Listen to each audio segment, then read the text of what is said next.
Баршаңызға қайырлы күн достар. Бүгін сіздермен үйдегі бар затпен оңай әрі өте дәмді кекс жасайтын боламыз. Міндетті түрде видеороликті соңына дейін қарап, каналға тіркеліп, лайк басып, комментарий қалдырып, каналдың дамуына қолдау көрсетуді ұмытпаңыздар. Ең алдымен жұмыртқамызды венчиктің көмегімен жақсылап араластырып аламыз.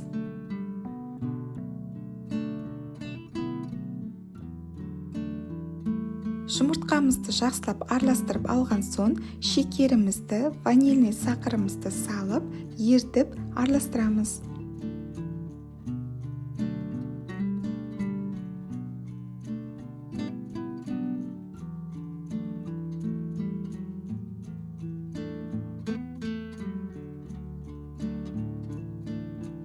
Шекерімізді ертіп алған соң, сұйық майымызды және бөлме температурасындағы сүтімізді құйып араластырамыз.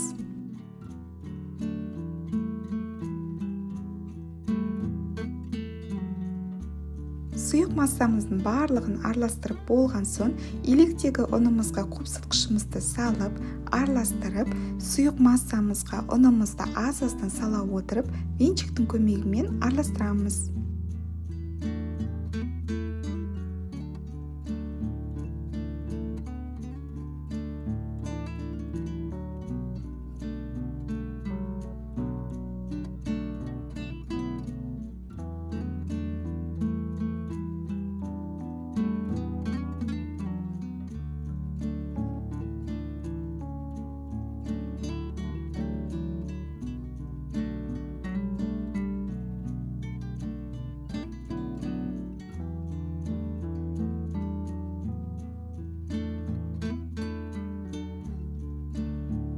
Барлығын араластырып болған соң, салмасы ретінде тазартылған мейіз және жаңғақ пайдаландым.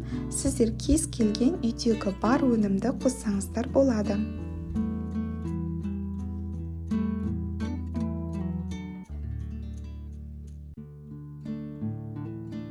Барлығын жақсылап араластырып алдық, тестамыз дайын. Кексті пісіруге арналған силиконды формамызды жақсылап майлап аламыз.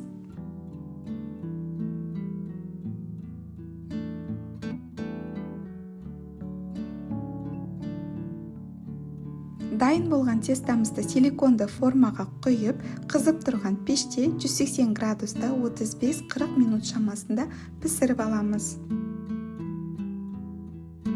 Кексіміз дайын болды. Өздеріңіздің қалауларыңызға қарай әсемдесеңіздер болады. Мен қант ұнтағын пайдаландым.